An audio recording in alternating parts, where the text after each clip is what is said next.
اعوذ باللہ من الشیطان الرجیم، بسم اللہ الرحمن الرحیم۔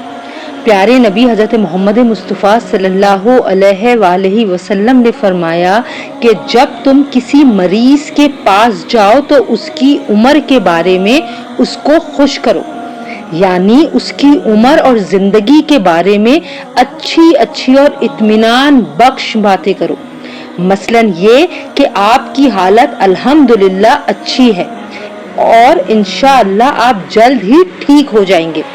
اس طرح کی باتیں کسی ہونے والی چیز کو روک تو نہ سکیں گی، اور جو اللہ تعالیٰ چاہے گا وہی ہوگا، لیکن اس سے اس بیمار کا دل خوش ہوگا، اور عیادت کا مقصد بھی یہی ہے۔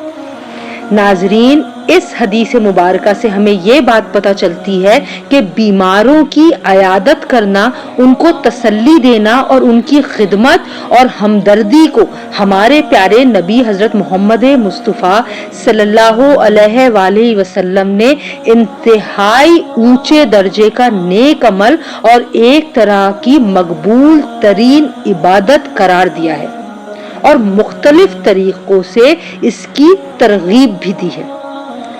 آپ صلی اللہ علیہ وآلہ وسلم کا خود بھی یہی معمول تھا کہ بیماروں کی عیادت فرماتے اور ان سے ایسی باتیں کرتے جس سے ان کو تسلی ہوتی اور ان کا غم ہلکا ہو جاتا۔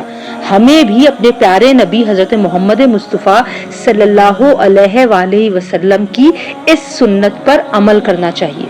آپ کی معلومات میں اضافے کے لیے بتاتے چلیں کہ ایک سنت زندہ کرنے پر 100 شہیدوں کا ثواب ملتا ہے۔ اللہ تعالی ہم سب کو سنت نبوی پر عمل کرنے کی توفیق عطا فرمائے، آمین ثم آمین۔ مزید اچھی ویڈیوز کو جاننے کے لیے ہمارے چینل کو سبسکرائب کر لیں اور اپنی دعاؤں میں ہمیشہ ہمیں یاد رکھیے گا۔ جزاک اللہ۔